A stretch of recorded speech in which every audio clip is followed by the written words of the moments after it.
नमस्कार साथियों, हमारे YouTube चैनल में आपका स्वागत है। तो आज हम विसर्ग संधि के बारे में जानेंगे। इसके पूर्व के वीडियो में हमने स्वर संधि, व्यंजन संधि, जिनमें से स्वर संधि के भेद और व्यंजन संधि के बारे में पूरा पढ़ के हमने कंप्लीट कर लिया है। आज के वीडियो में हम विसर्ग संधि पढ़ेंगे।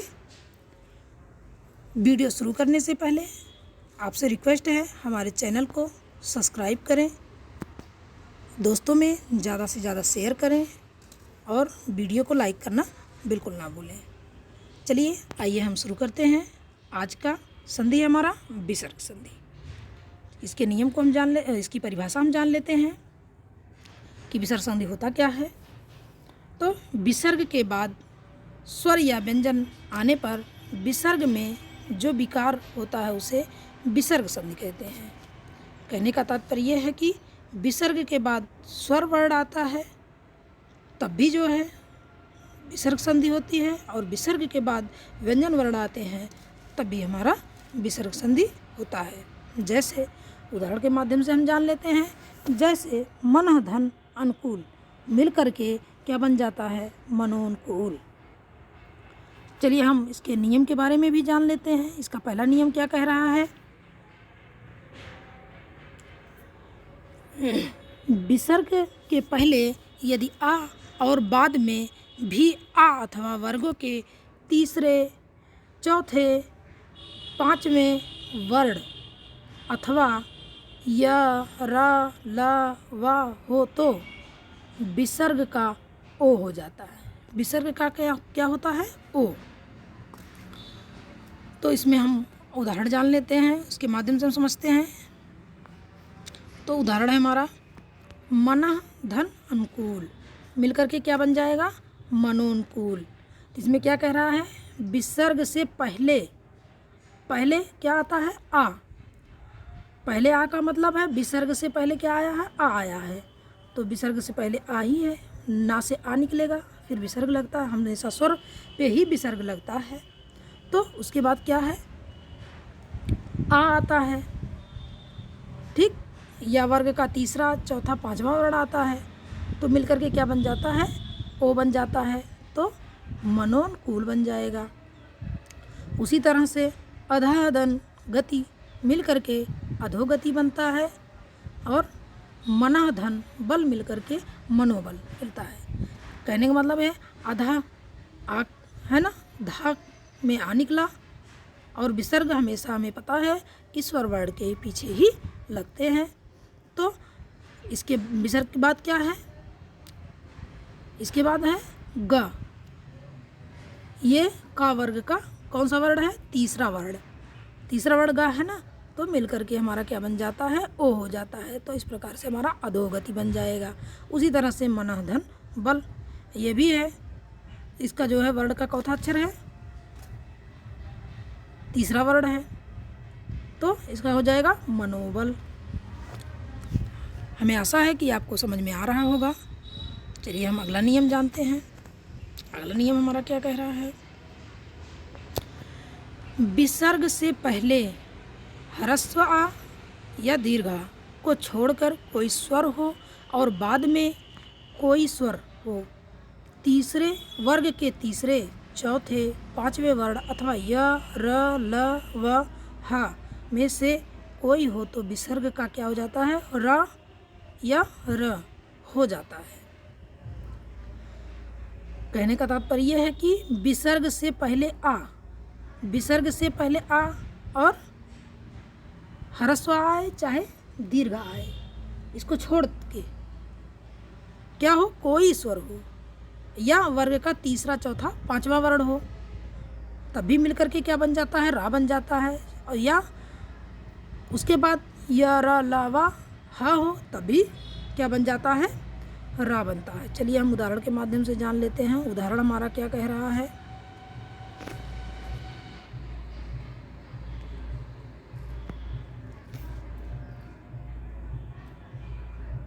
जैसे निधन आहार मिल करके क्या बन जाएगा, निराहार। नि का मतलब है जो कह रहा है ह्रस्व को छोड़कर।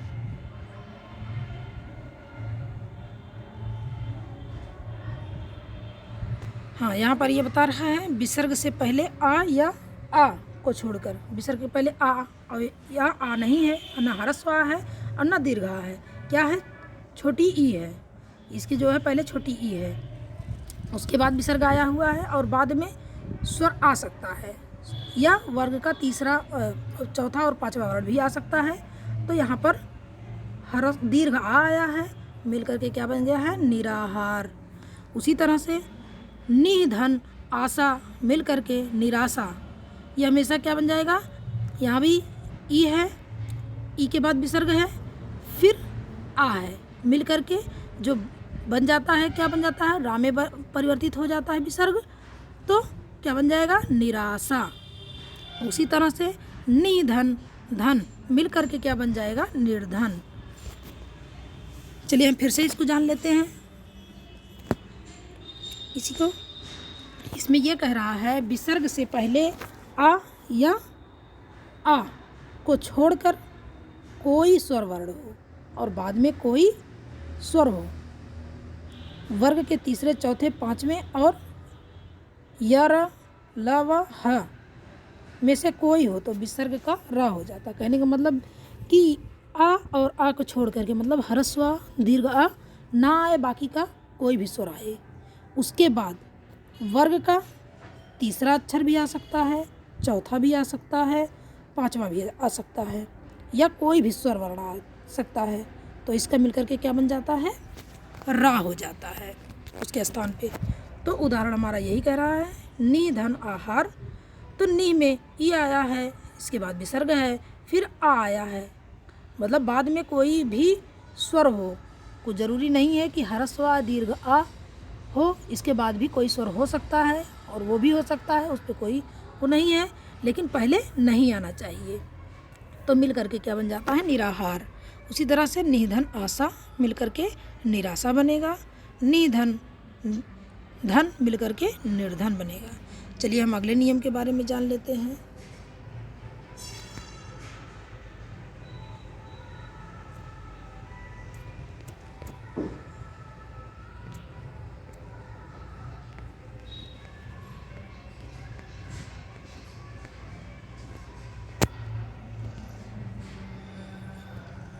चलिए देखते हैं अगला नियम क्या कह रहा है। विसर्ग से पहले कोई स्वर हो और बाद में च छ या तालव्य स हो तो विसर्ग का तालव्य स हो जाता है। उदाहरण के माध्यम से जानते हैं। निधन चल मिल करके क्या बन जाता है? निश्चल। यहाँ पर जो है तालव्य स में बदल जाता है।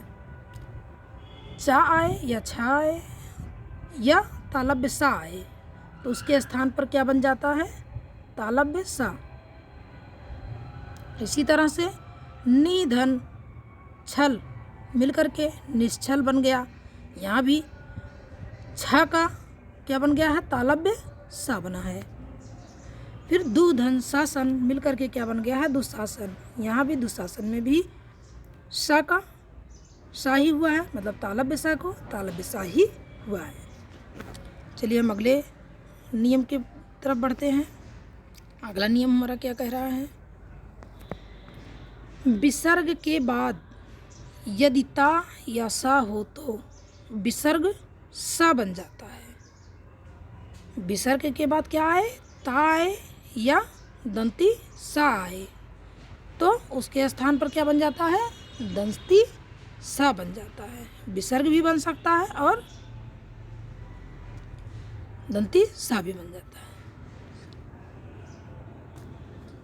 कहने का मतलब ये है कि विसर्ग के बाद ता आए चाहे दंती सा आए तो मिल करके उसके स्थान पे तो दंती सा ही बनेगा। देख लेते हैं उदाहरण। उदाहरण हमारा क्या कह रहा है? नमः धनते मिल करके क्या बन जाता है? नमस्ते। यहाँ देखिए दंती सा आया है कि नहीं आया है? आया है ना। उसी तरह से निधन संतान मिल करके क्या बनता है? निसंतान। फिर दु धन साहस मिल करके क्या बनता है?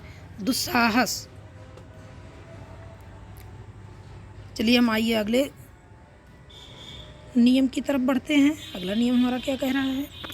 विसर्ग से पहले ई, उ और बाद में क, ख, ट, ठ, प, फ में से कोई वर्ण हो तो विसर्ग का सा हो जाता है।